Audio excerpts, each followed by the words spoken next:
Liam and Harper tied the knot at a tender age. It was during their sophomore year at college when love took them by surprise. Understandably, their parents believed that 19 was too young to embark on the journey of marriage. However, after meeting and conversing, they'd made a decision. "Let them stay with us.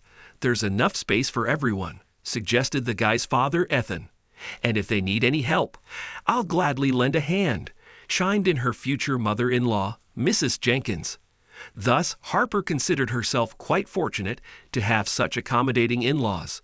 It happens sometimes. Harper was a pliant young woman, and Mrs. Jenkins tried her best to be of assistance. Nevertheless, her efforts occasionally resulted in mishaps. Harper would grate potatoes on a coarse grater for dumplings, or boil them without adding oil, causing them to stick together like a solid mass.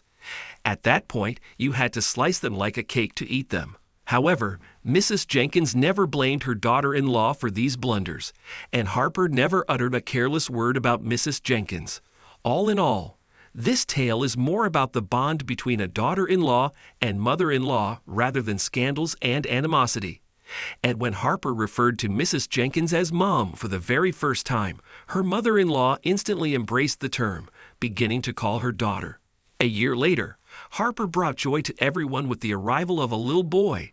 He was absolutely adorable, with rosy cheeks, bright blue eyes, and a face that was just a glimpse of sweetness. They named him Jackson, a delightful choice. "Oh, he resembles our Liam so much," Liam, the proud father, gushed. "No, he's a true reflection of Harper," countered his in-laws, and soon they were all sharing a hearty laugh at their own delightful madness as doting grandparents. Mrs. Jenkins, employed by the city's emergency services, invariably rushed to visit her grandson right after her work ended. On the other hand, grandfather Ethan eagerly cherished his weekends, taking joy in strolling with his beloved grandson. It seemed this serene domestic bliss was unending. However, unpredictably, their tranquil life shattered instantaneously. The cause of this upheaval? Liam, who fell hopelessly in love with Scarlett, a woman whose beauty could very well be unmatched in a century. Indeed, placed beside Scarlett, Harper paled significantly.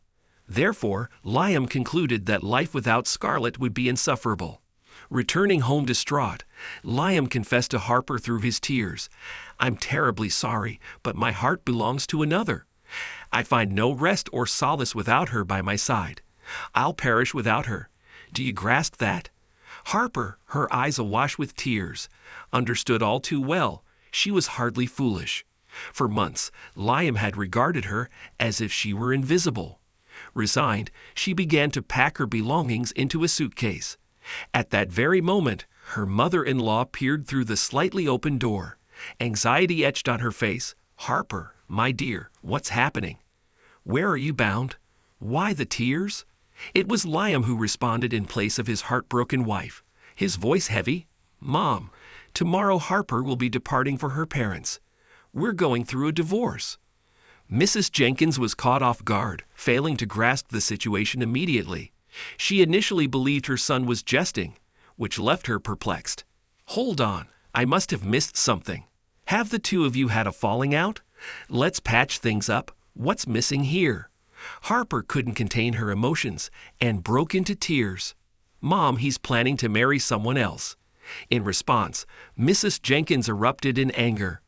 "I have no need for another daughter-in-law. Did you bother to consult with me or your father? What about Harper? Where will she go? Back to her parents? What about her job? And what about the baby?" Ethan rushed over at the sound of the commotion. "Why the uproar? I was merely soothing little Jackson." "Dad, come on, back me up here," Liam implored, hoping for some paternal support. "Make them understand that affection can't be forced. So I've fallen for someone else. Is that really my fault?" Ethan, ever the pragmatist, responded curtly but with a father's resolve. "You see, son, matters of the heart can't be directed. We're not going to hold you captive. Feel free to lead if you wish. Just pack your bags while Harper and the little one remain under our roof." Liam, to put it mildly, was taken aback by such a firm stance. It was the last thing he expected from his folks. He had envisioned introducing his new love, Scarlett to the family right here. Instead, he faced the unexpected expense and hassle of finding an apartment. Yet his parents formed a united front with Harper and their grandchild, standing solid as a rock. His mother approached with a suitcase in hand. "Here, pack your things." Liam and Scarlett found themselves leasing a flat in a different neighborhood. His marriage to Harper had dissolved. Scarlett, a headstrong woman, insisted on an opulent ceremony that became the talk of the town. Smitten with his fiancée, Liam plunged into debt to fulfill her lavish desires. The couple's relatives attended the marriage bureau, offered their blessings, and then departed. "Pardon me, I need to take care of my grandson back at home," they excused themselves. It was unclear whether the son's new bride was insulted by, or simply dismissive of, her in-laws' presence. Nevertheless, that brief encounter at the registry office was the only interaction they ever had with Mrs. Jenkins and Ethan, marking a silent wedge driven early on. Scarlett firmly resolved to distance Liam from visiting her parents and from engaging with his former spouse and young offspring. It irked her whenever he visited and exclaimed over how bright and lively little Jackson was becoming. "When will we start our own family?" he once queried his stunning partner. "I really desire a daughter, one just like you." Yet the icy beauty consistently retorted, "Sweetheart, why ponder children now? We're still fresh, there's no rush. Look, I've snagged us some last-minute deals for a getaway." Using this strategy, she also sought to curtail Liam's interactions with his previous family. Whenever he planned a visit to his folks, Scarlett suddenly had pressing commitments lined up. A theater show, a concert, a trip, or in extreme cases, she exclaimed, "Oh dear, I'm feeling under the weather." The visits to his parents became increasingly infrequent. Liam longed for his son and his previous life, but he was hesitant to acknowledge the truth. Harper. Scarlett, of course, was beautiful, as there are few like her. But she had a fiery temperament. What he craved was tranquility and warmth. Lately, Scarlett had started to tighten the reins. She demanded a reduction in the amount of money Liam sent for their child. "Liam, come on, we're living in a rented apartment too, just like ordinary people. We want to dress well, eat well, and enjoy ourselves.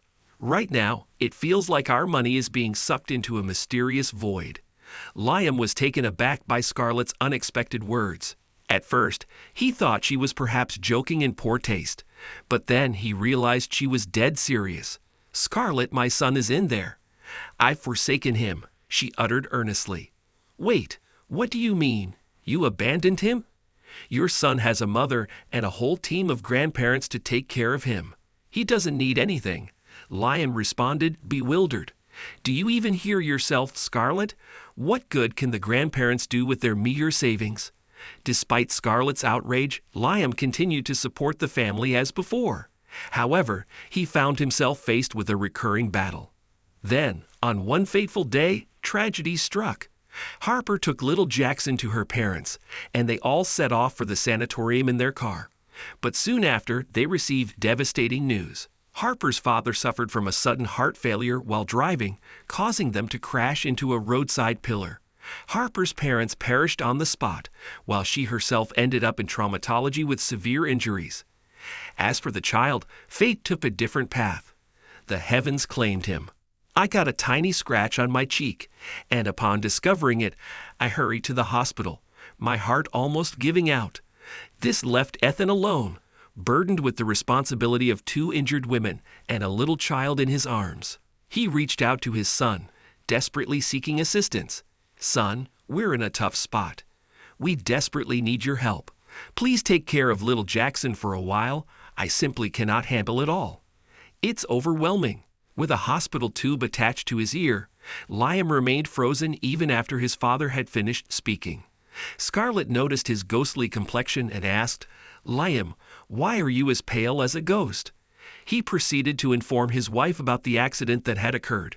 "Oh well, why can't people watch where they're going?" Scarlett exclaimed, expressing yet another one of her nonsensical remarks. "Listen, we need to bring Jackson to our place temporarily," Liam suggested. Scarlett's reaction was filled with outrage, and she didn't even bother to filter her words. "Are you insane? Why on earth would I want your little mutt? Don't you even think about bringing him here.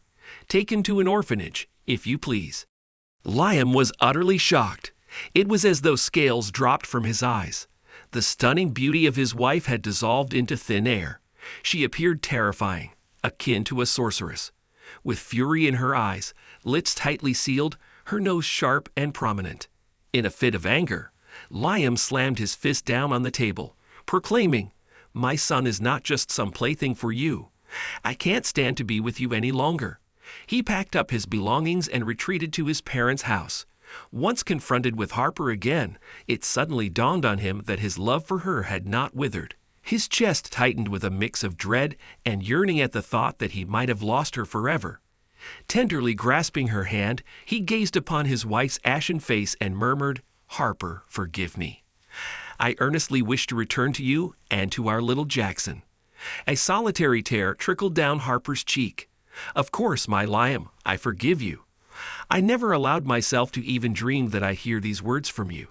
"Oh my goodness, Harper, I adore everyone," her mother exclaims joyfully. It's easy to see why. All her beloved and cherished ones surround her at this moment.